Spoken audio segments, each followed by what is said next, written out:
Good morning. আমরা এখন second semester Bangla অনার্সের ছাত্রছাত্রীদের জন্য একটা বিষয় নিয়ে আলোচনা করব। আজকে আমরা একটা ইন্টারেস্টিং আকর্ষণীয় বিষয় নিয়ে আলোচনা করব। তো কমলপুর সরকারি মহাবিদ্যালয়ের বাংলা বিভাগের যারা সেকেন্ড সেমিস্টারের ছাত্রছাত্রী আছো তাদেরকে বলবো তোমরা অনলাইনে চলে আসো। হ্যাঁ, আমি ইতিমধ্যেই দুজনকে দেখতে পাচ্ছি, তিনজন হয়ে গেছে, আস্তে আস্তে সবাই আসছো। আমি আজকে তোমাদের জন্যে আলোচনা করব বাংলা অলংকার নিয়ে। আমরা যে ক্লাসরুমে আমি আগেও প্রথম দিকে বাংলা অলংকার নিয়ে আলোচনা করেছিলাম। অনলাইনে এটা আবার প্রয়োজন মনে পড়েছে আমার, যে তোমরা তখন ক্লাসে বেশি উপস্থিতির হার খুব নগণ্য ছিল, কম ছিল। এই জন্যে আমার মনে হচ্ছে যে সিলেবাস যেহেতু অন্যদিকে শেষ, তো বাংলা অলংকার নিয়ে আলোচনা করা যেতে পারে। আমরা এখন থেকেই বাংলা অলংকার নিয়ে কয়েকটা ক্লাস করব। তোমাদের যদি কোনো প্রশ্ন থাকে তোমরা অবশ্যই জিজ্ঞাসা করবে। অন্তরিকা, পূর্বা, রশ্মিতা, অর্ণব, তোমরা নিশ্চয়ই সবাই ভালো আছো। আমি জানি যে তোমরা বাংলা অলংকার কম বেশি সবাই করেছো, তবুও আমাদের এটা আবার যদি মনে করিয়ে নিই, একটু রিকল করে নিই, তাহলে একটু পরীক্ষায় গিয়ে আমাদের অসুবিধা হবে না প্রশ্নপত্রের সঠিক উত্তরটা দিতে। তো বাংলা অলংকার নিয়ে বেশ কয়েকটা বই আছে। এর মধ্যে আমি বলেছি তোমাদেরকে যে তোমরা কিনতে পারো বিমলেন্দু দামের বাংলা ছন্দ অলংকার। এটার মধ্যে সহজভাবে আছে, দুটো বাংলা ছন্দ এবং অলংকার দুটোই একসাথে আছে। এছাড়া তোমরা পড়তে পারো জীবেন্দ্র সিংহ রায়ের বাংলা অলংকার, আবার জীবেন্দ্র সিংহ রায়ের বাংলা ছন্দ বইও আছে। বাজারে এমন অনেক বই আছে, তোমরা যে কোনো একটা বই ফলো করলেই হবে। একটা বই কেন, তোমরা 2-3টে বইও পড়তে পারো। আজকে আমরা আলোচনা করব বাংলা অলংকার নিয়ে। সবটা তো আর একদিনে আলোচনা করা যাবে না, বা দুটো ক্লাসটা শেষ করা যাবে না। আমরা এটা ক্রমান্বয়ে চালিয়ে যাব। আজকে আমরা আলোচনা করব, আমরা জানি যে বাংলা অলংকারের দুটো দিক আছে, একটা হচ্ছে শব্দালংকার, আরেকটা হচ্ছে অর্থালংকার। মানে অলংকারের যে শ্রেণী বিভাগ। অলংকার আমরা কেন ব্যবহার করি? কাব্যের সৌন্দর্য বৃদ্ধির জন্যে। যেমন নারী দেহের সৌন্দর্য বৃদ্ধির জন্যে নারীরা অলংকার ব্যবহার করে থাকেন, তেমনি কাব্য সাহিত্যে বা কবিতায় অলংকার ব্যবহার করা হয়। কেন কবিরা অলংকার ব্যবহার করেন? কাব্য সাহিত্যের সৌন্দর্য বৃদ্ধির জন্যে। তো এই যে কাব্য সাহিত্যে ব্যবহৃত অলংকার, এর দুটো শ্রেণীকরণ দেখা যায়। একটা হচ্ছে শব্দালংকার, আর একটা হচ্ছে অর্থালংকার। শব্দালংকার মানে শব্দ নিয়ে যে বাইরের যে রূপ বা শব্দ, সেই শব্দ নিয়ে যে অলংকার নির্মিত হয়, যে অলংকার ব্যবহৃত হয়, তাকে বলা হয় শব্দালংকার। আর অর্থালংকার শব্দের অর্থ নিয়ে যে অলংকার তৈরি হয় তাকে বলে অর্থালংকার, সহজভাবে বললে। যাই হোক, আমাদের জানা দরকার যে শব্দালংকারগুলি কি কি, পরীক্ষার মধ্যে কি থাকতে পারে। সাধারণত থাকে উদাহরণ সহ সংজ্ঞা লিখো। যে কোনো অলংকার দিয়ে দিতে পারে, তার সংজ্ঞাটা 2 লাইনে লিখে একটা উদাহরণ দিয়ে দেবে। তারপরে আবার থাকে অলংকার নির্ণয় করো, মানে কবিতার লাইন দিয়ে দেওয়া হবে, কবিতার লাইন থেকে তোমাদের বলতে হবে যে এটা কি অলংকার এবং কেন এই অলংকারের অন্তর্ভুক্ত। তা আমরা যদি অলঙ্কারের সংজ্ঞাগুলি জেনে যায়, হ্যাঁ, বিভিন্ন অলঙ্কারগুলির নাম জেনে যায়, তাহলেই কিন্তু আমরা অলঙ্কার নির্ণয় করতে পারব। অলঙ্কার উদাহরণ সহ সংজ্ঞা যেটা থাকে এটা তো মুখস্থ করার জিনিস, এটা তোমরা যে কোনো বই থেকে পড়ে নেবে, ছোট্ট করে পড়বে, উদাহরণ একটা পড়বে আর সঙ্গে 2 লাইনের সংজ্ঞা একটা পড়ে নেবে। ব্যাখ্যার তত প্রয়োজন নেই, কেননা এটা 2 মার্ক থাকে। ব্যাখ্যার প্রয়োজন তোমরা ইচ্ছে করলে দিতে পারো, ব্যাখ্যাটা কিন্তু ম্যান্ডেটরি নয়। হ্যাঁ, তোমাদের সংজ্ঞা এবং উদাহরণটা দিতে হবে।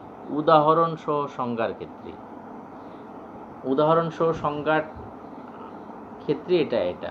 আর যদি অলঙ্কার নির্ণয় করো থাকে, তাহলে আমাদের বুঝতে হবে এটা কোন অলঙ্কার, তারপরে এটা কেন, অলঙ্কারের সংজ্ঞাটা দিয়ে এরপরে আমাদের বুঝিয়ে দিতে হবে যে এটা কেন এই অলঙ্কারের অন্তর্ভুক্ত। বোঝা গেছে? যাই হোক, আমরা আজকে শব্দালঙ্কারের একটা ভাগ নিয়ে আলোচনা করব। শব্দালঙ্কারের একটা শব্দালঙ্কার নিয়ে আলোচনা করব।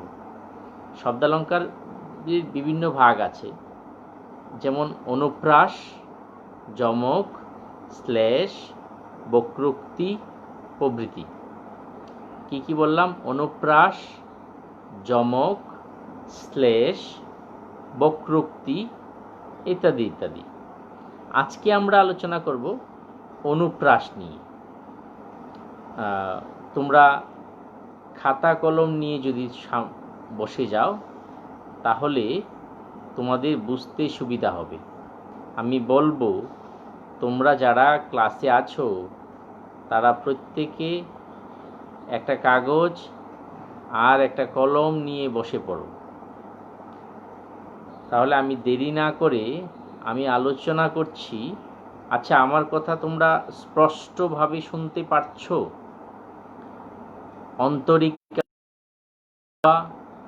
রশ্মিতা, অর্ণব, তোমরা যারা যারা ক্লাসে আছো, তোমরা একটু আমাকে বলবে যে আমার কথা কি স্পষ্টভাবে শোনা যাচ্ছে?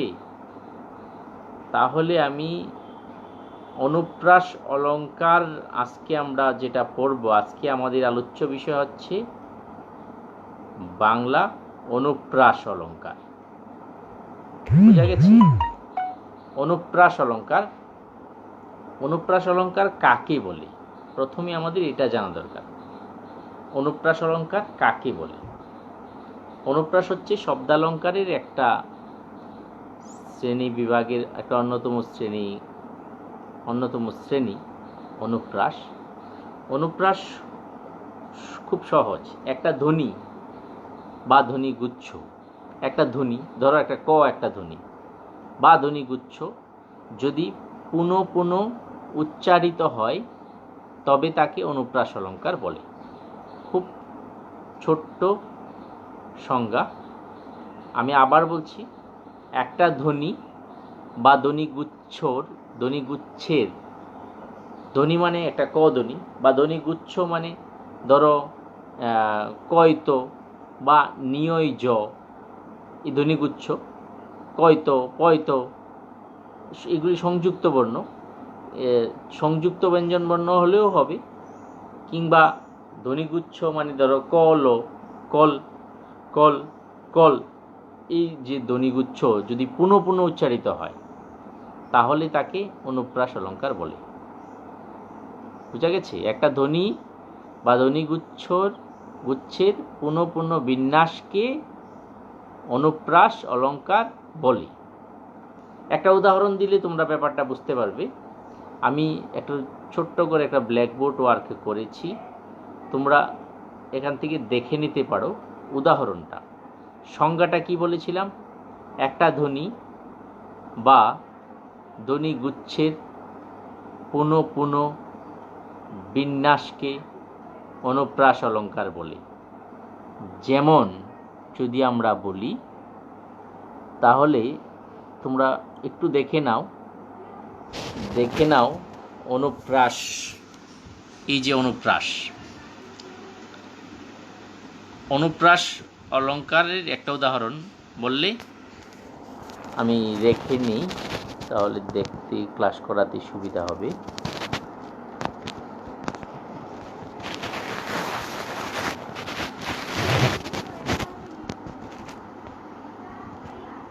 এই দেখো, খঞ্জন গঞ্জন আঁখি অঞ্জন ভালো ছবি।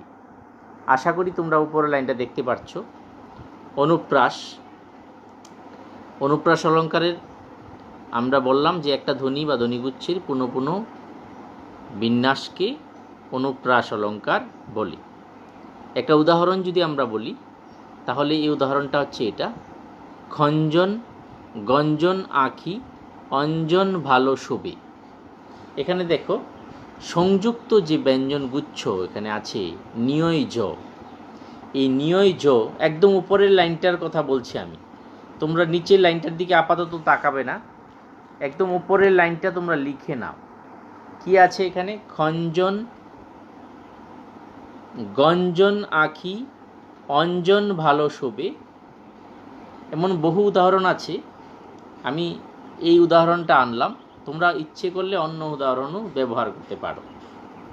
এখানে দেখো এই উদ্ধৃত পংক্তিতে নিয়ই জ এই সংযুক্ত ব্যঞ্জনগুচ্ছটি কয়বার, মানে কয়েকবার এখানে পুনঃ পুনঃ উচ্চারিত হয়েছে বা কয়েকবার ব্যবহৃত হয়ে শ্রুতি মাধুর্যের সৃষ্টি করেছে,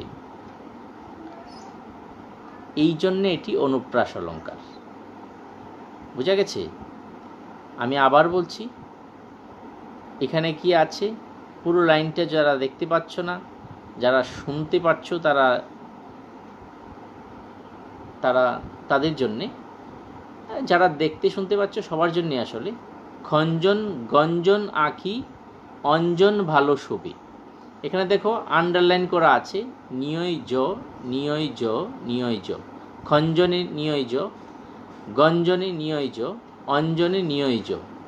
এই যে নিয়ই জ এই সংযুক্ত ব্যঞ্জনগুচ্ছটি এখানে পুনঃ পুনঃ উচ্চারিত হয়ে একটা ধ্বনি মাধুর্যের সৃষ্টি করেছে, একটা কাব্য সৌন্দর্য বৃদ্ধি করেছে, এই জন্যে এটি অনুপ্রাস অলঙ্কার। পরিষ্কার? এখন আমরা যাব, অনুপ্রাস অলঙ্কারের আবার বিভিন্ন শ্রেণী বিভাগ আছে। অনুপ্রাস অলঙ্কারের বিভিন্ন শ্রেণী বিভাগ আছে, সেই বিভাগগুলি কি কি একটু আমি একবার বলে নিই। এখানে দেখতে পাচ্ছ তোমরা, 1 নম্বরে আছে বৃত্তনুপ্রাস, 2 নম্বরে আমরা উল্লেখ করতে পারি ছেকানুপ্রাস, 3 নম্বরে শ্রুত্যনুপ্রাস, 4 নম্বরে ঐন্তানুপ্রাস, 5 নম্বরে লাটানুপ্রাস। এগুলি হচ্ছে অনুপ্রাস অলঙ্কারের বিভিন্ন শ্রেণী বিভাগ। বোঝা গেছে? অনুপ্রাস অলঙ্কারের প্রথম শ্রেণী বিভাগ মধ্যে আমরা কি উল্লেখ করলাম? আচ্ছা, আমার কথা কি তোমরা শুনতে পাচ্ছ? তোমরা একটু যদি মনোযোগ সহকারে শোনো ব্যাপারটা, তাহলে আশা করি তোমাদের বাংলা অলঙ্কার নিয়ে, বিশেষত অনুপ্রাস অলঙ্কার যেটা আজকে আলোচনা করছি, সেটা তো খুবই সহজ, তোমরা এটা খুব সহজে আয়ত্ত করতে পারবে। যেটা বলছিলাম যে অনুপ্রাস অলঙ্কারের মধ্যে সবচেয়ে প্রথম আসে বৃত্তনুপ্রাস। বৃত্তনুপ্রাস অলঙ্কার কাকে বলে? হ্যাঁ, প্রথমেই যদি আমরা দেখি বৃত্তনুপ্রাস অলঙ্কার কাকে বলে। বৃত্তনুপ্রাস অলঙ্কারের সংজ্ঞাটা আসলে এরকম, যদি আমরা বলি একটা যদি একটা ব্যঞ্জনধ্বনি, অনুপ্রাস অলঙ্কার সাধারণত ব্যঞ্জনধ্বনিরই হয়ে থাকে, যদি একটা ব্যঞ্জনধ্বনি পুনঃ পুনঃ উচ্চারিত হয় বা একাধিকবার ধ্বনিত হয়, একটা ব্যঞ্জনধ্বনি যদি একই ব্যঞ্জনধ্বনি যদি একাধিকবার ধ্বনিত হয়, অথবা ব্যঞ্জনধ্বনি গুচ্ছ যথার্থ ক্রমানুসারে সংযুক্ত বা বিযুক্তভাবে বহুবার ধ্বনিত হয়, মানে দুইয়ের অধিকবার ধ্বনিত হয়, তাহলে তাকে বৃত্তনুপ্রাস অলঙ্কার বলে। আমি আবার বলছি, একটা ধ্বনি যদি একাধিকবার ধ্বনিত হয় কিংবা ব্যঞ্জন ধ্বনি গুচ্ছ, এই জায়গাটা মনে রাখো, ব্যঞ্জন ধ্বনি গুচ্ছ যথার্থ ক্রমানুসারে, ক্রমটা ঠিক থাকতে হবে, ধ্বনিগুচ্ছের ক্রমটা ঠিক থাকতে হবে, সংযুক্ত বা বিযুক্তভাবে, কয়ত হতে পারে, পয়ত হতে পারে, আবার ক তো আলাদা আলাদা হতে পারে, বিযুক্তভাবেও হতে পারে। যদি দুইয়ের অধিকবার ধ্বনিত হয় তাহলে তাকে বৃত্তনুপ্রাস অলঙ্কার বলে। আমরা যদি একটা উদাহরণ টানি তাহলে খুব সহজে তোমরা এটা বুঝতে পারবে। আমরা যখন অনুপ্রাস অলঙ্কার পড়ছিলাম তখন উদাহরণ হিসাবে কি এনেছিলাম সেটাই আমরা বলতে পারি যে এটা বৃত্তনুপ্রাস অলঙ্কারের উদাহরণ। দেখো এখানে কি লেখা আছে, খঞ্জন গঞ্জন আঁখি অঞ্জন ভালো শোবে। এখানে দেখো ব্যঞ্জন ধ্বনি গুচ্ছ কোনটা আছে, নিয়য় জ। এই নিয়য় জ, এই সংযুক্ত ব্যঞ্জন ধ্বনি গুচ্ছটা যথার্থ ক্রমানুসারে, দেখো প্রত্যেকবার এখানে নিয়য় জ, এরপরের বার আবার নিয়য় জ, এরপরে আরেকবার নিয়য় জ রূপে 3 বার ব্যবহৃত হয়েছে। যথার্থ ক্রমানুসারে সংযুক্তভাবে 2-এর অধিকবার ব্যবহৃত হয়েছে, তাই এটি বৃত্তনুপ্রাস অলঙ্কারের উদাহরণ। আমি বৃত্তনুপ্রাস অলঙ্কারের উদাহরণ আলাদা করে লিখলাম না, কেননা অনুপ্রাস অলঙ্কারের যেটা উদাহরণ সেটা বৃত্তনুপ্রাস অলঙ্কারেরও উদাহরণ। এরকম অনেক উদাহরণ আছে, যেমন এই লাইনটা ছাড়া যদি আরেকটা উদাহরণ আমরা পড়ি তাহলে আমরা বলতে পারি, একটু মনোযোগ সহকারে শুনতে পারো, দক্ষিণের মন্ত্র গুঞ্জরণে তব কুঞ্জবনে বসন্তের মাধবী মঞ্জরি। এখানে দেখো দক্ষিণের মন্ত্র গুঞ্জরণে নিয়োজ, তব কুঞ্জবনে নিয়োজ, বসন্তের মাধবী মঞ্জরি নিয়োজ।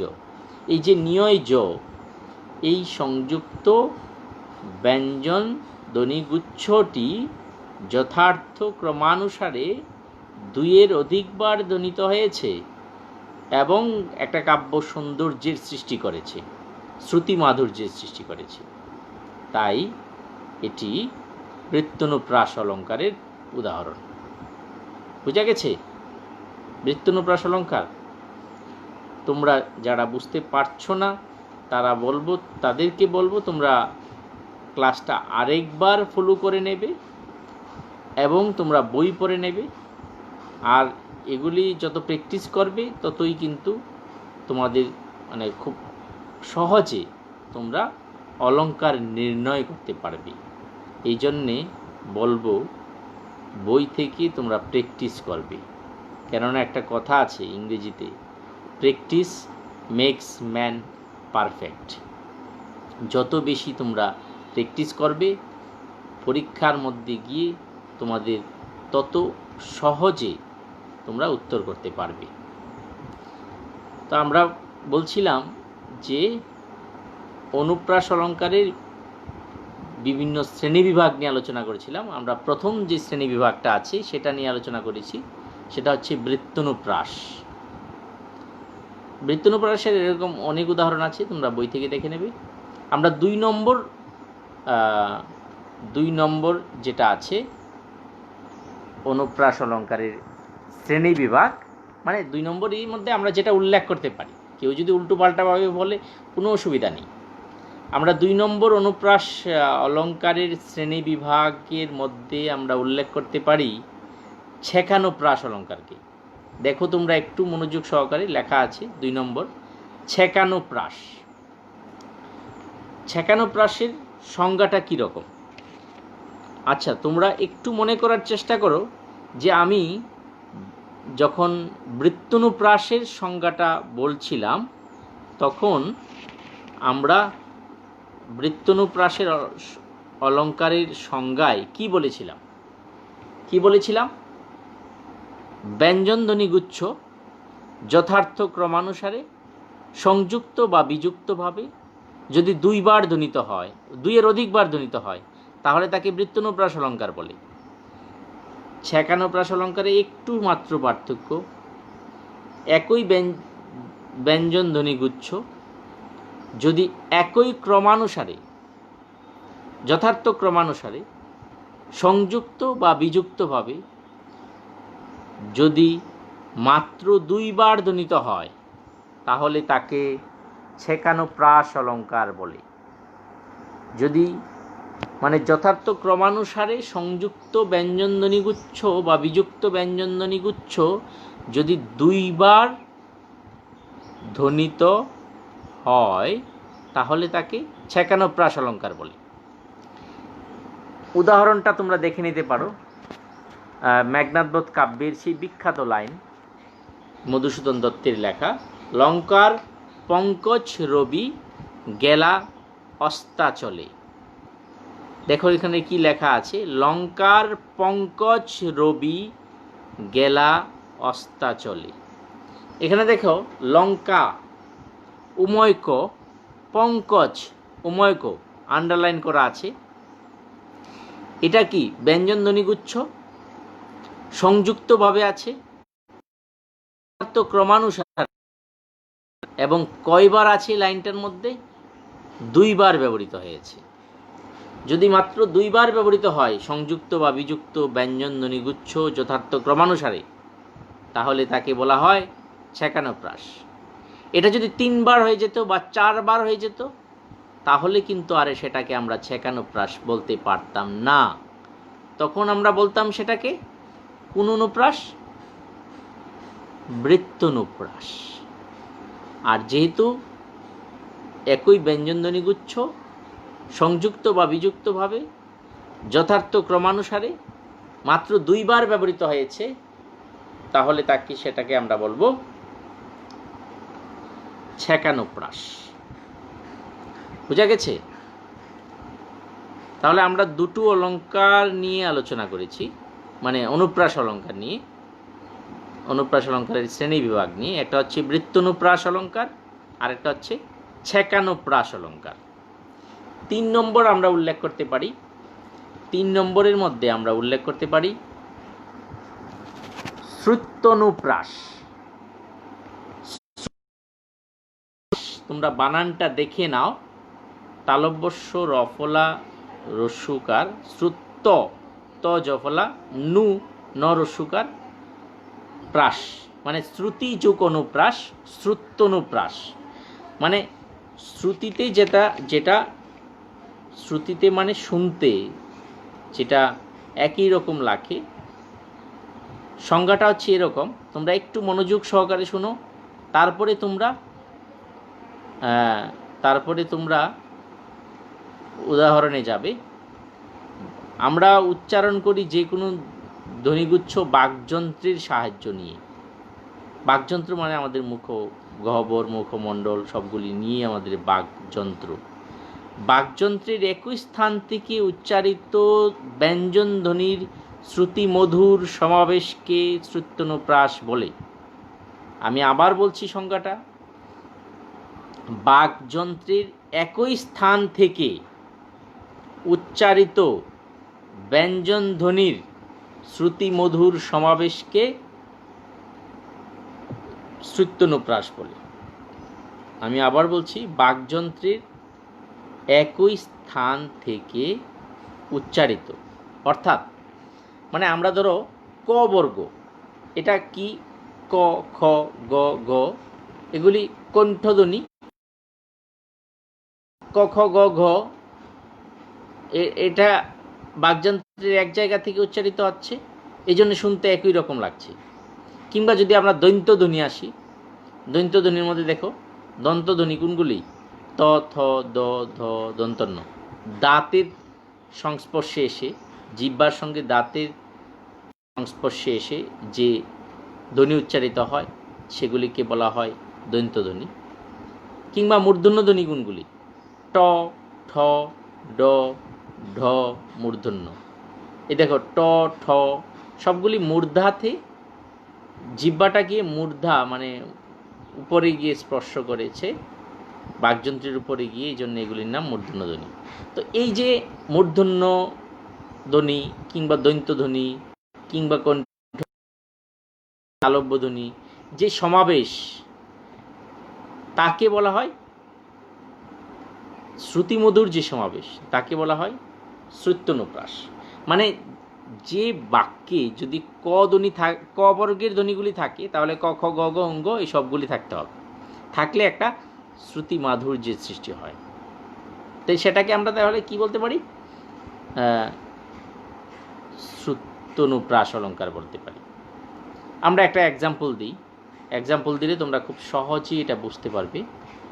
এক্সাম্পলের মধ্যে আমরা লিখেছি, দেখো শ্রুত্যনুপ্রাস কি লেখা আছে, দেখো একটু মনোযোগ সহকারে।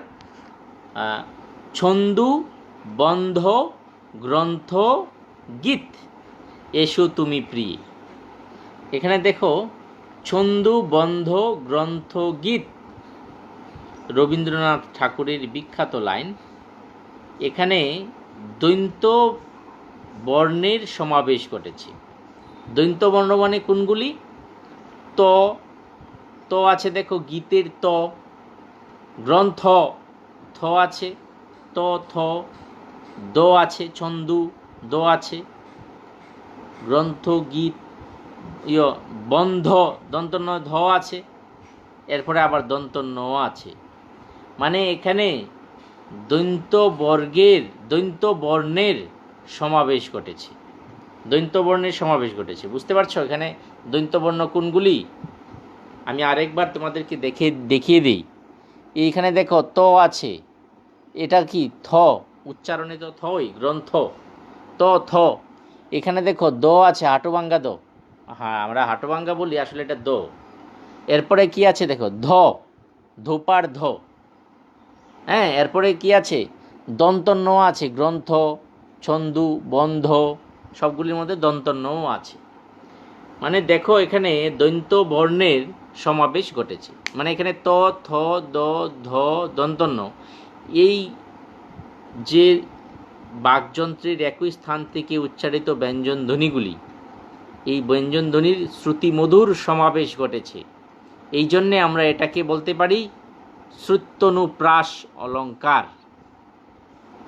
বোঝা গেছে? ছন্দু বন্ধ গ্রন্থ গীত এসো তুমি প্রিয়ে, রবীন্দ্রনাথ ঠাকুরের বিখ্যাত লাইন। তাহলে আমরা তিনটা অনুপ্রাস নিয়ে আলোচনা করলাম। আমরা 4 নম্বর তিনটা অনুপ্রাস কি কি? বৃত্তনুপ্রাস, ছেকানুপ্রাস, শ্রুত্যনুপ্রাস।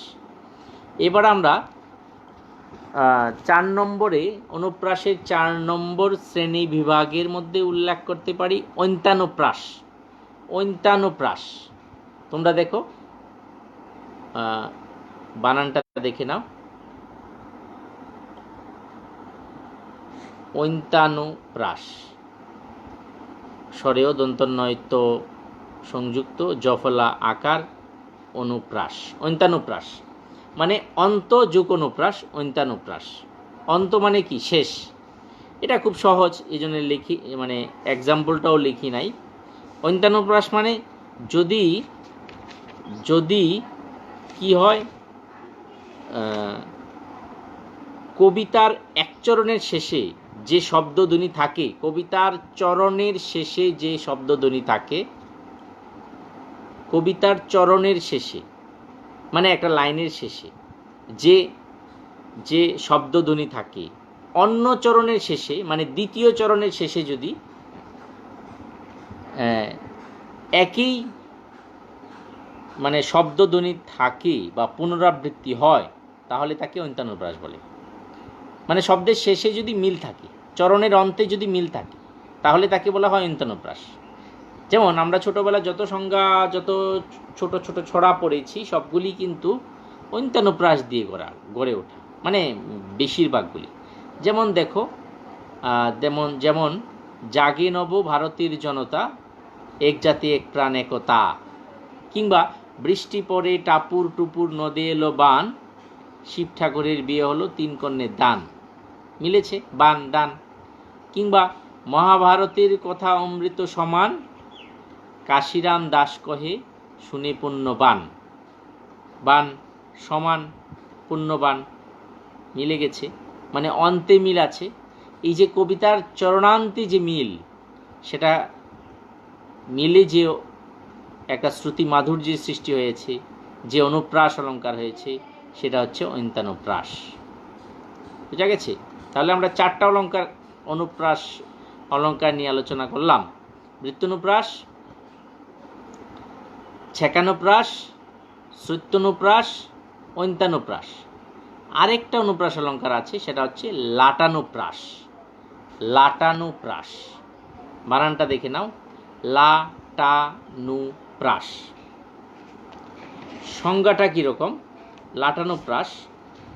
লাটানুপ্রাস কিন্তু সংজ্ঞাটা হচ্ছে এরকম: তাৎপর্য মাত্রের বেদে একই শব্দের যদি পুনরাবৃত্তি হয়। কি বলছিলাম? তাৎপর্য মাত্রের বেদে, মানে তাৎপর্যের দিক দিয়ে পার্থক্য থাকবে, কিন্তু অর্থের পার্থক্য না রেখে,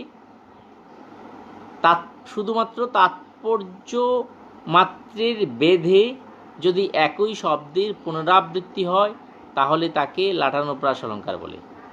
আমি আবার মনে করিয়ে দিচ্ছি তোমাদেরকে, অর্থের পার্থক্য থাকবে না, অর্থ একই থাকবে। একই অর্থ নিয়ে যদি একই শব্দ দুবার বা একের অধিকবার, একাধিকবার ধ্বনিত হয়, তবে তাকে লাটানুপ্রাস অলঙ্কার বলে।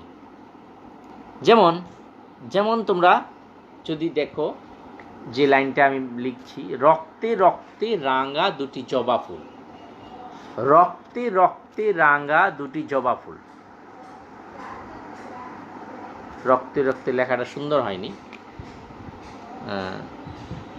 রক্তে রক্তে লেখাটা কয়তো, আমরা এরকমভাবে লিখে ফেলি কয়তোটা।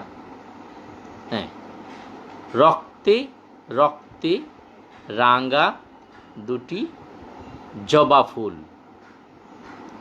বোঝা গেছে?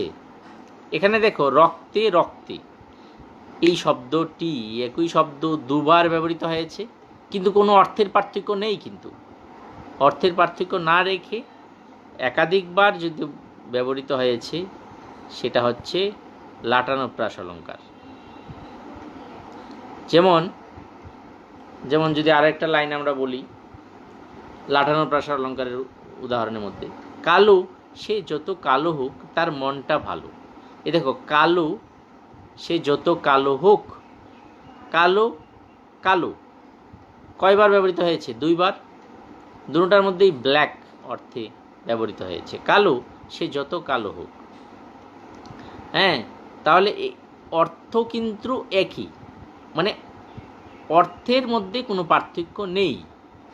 অর্থের পার্থক্য না রেখে যদি একই শব্দের পুনরাবৃত্তি হয়, তাহলে তাকে কি বলা হয়? লাটানুপ্রাস অলঙ্কার। বোঝা গেছে?